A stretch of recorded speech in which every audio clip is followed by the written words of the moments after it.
What is up, everybody, and welcome back to probably my most anticipated ever independent wrestling card set opening. If you guys know me and have followed along on the channel, you know that GCW cards are some of my favorite independent cards. And if you know anything about them, you'll know that the GCW Deathmatch All-Stars set, Volume 1, is one of the hardest to find card sets when it comes to GCW cards. That's because this is their first ever card set, released in 2019. You can see the box for their Tournament of Survival 4, featuring Deathmatch, Legends, and people in Tournament of Survival 4. So this is GCW's first ever card set. They're now on card set number 12, I believe. So they've come a long way, but these are still some of the most sought after and hard to find GCW cards. I've been hunting these for the better part of a year, probably.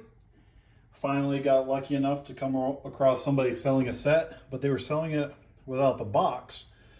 And somehow, some stroke of luck, I was able to come across an empty box to add to my collection.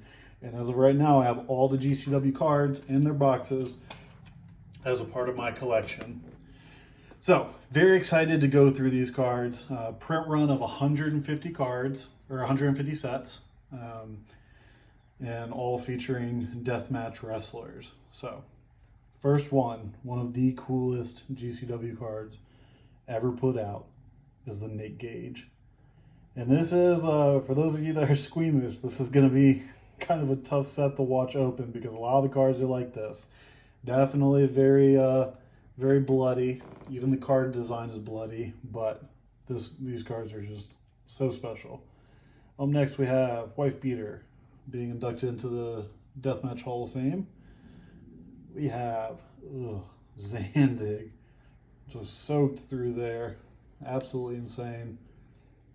Probably my second favorite card of the set, Sick Nick Mondo, another Deathmatch legend. We have Connor Claxton. Nate Hatred up next. RIP to this deathmatch legend. We have Isami Kodaka. Danny Havoc. And even though deathmatch wrestling is something I have to enjoy in small doses, still so excited to add this just because of the history of the set. GCW's first ever set, and it's one that you do not see ever. Up next, another legend, Madman Pondo.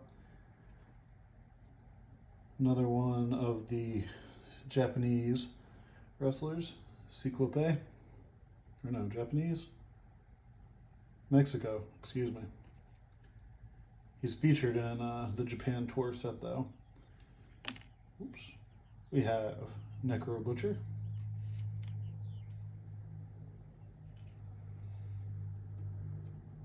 After him, we have G Raver, flying through the air there.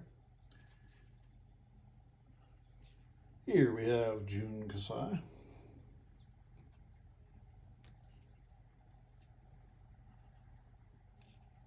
And Masashi Tanaka, or Takeda. Masashi Takeda. And before I got this set, this was the only one that I'd ever seen in person. Alex Colon. He had some at one of his merch tables, but he never showed up, so I was not able to buy one. I really wanted to, but glad I ended up getting one in the long run. Here we have Jimmy Lloyd. I believe that is his rookie card, or one of his rookie year cards. We have Schlack. After that, we have Masada.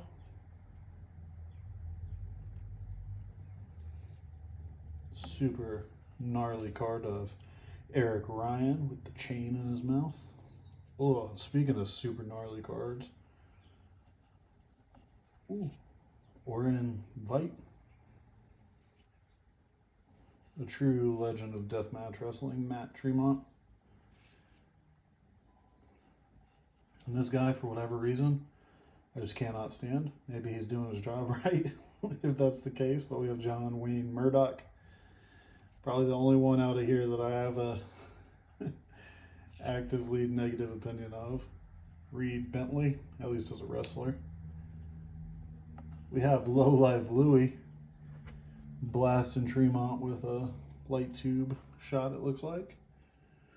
Oh my goodness, this is some like horror movie stuff. We have Marcus Crane. Look at that, just stuff sticking out of every part of his body. Miedo Extremo up next. And I will say one thing I'm fortunate of is there's no chase cards in this set. I can't even imagine trying to track down a second chase card after what it took to get this set. But JC Bailey is up next. Then we have Brain Damage. What a name there. Brain Damage. Oh, what a cool card. You have the great Sasuke. The great Sasuke. And last but not least, Toshiyuki Sakata. Look at that, man. Just something sticking through his whole face. Oh my goodness. But nonetheless, like I said, one of my favorite sets that I own to date. Just the journey of being able to track it down, and up to this point, being able to complete my GCW trading card collection was a very exciting achievement for me and a big milestone in my independent wrestling collecting.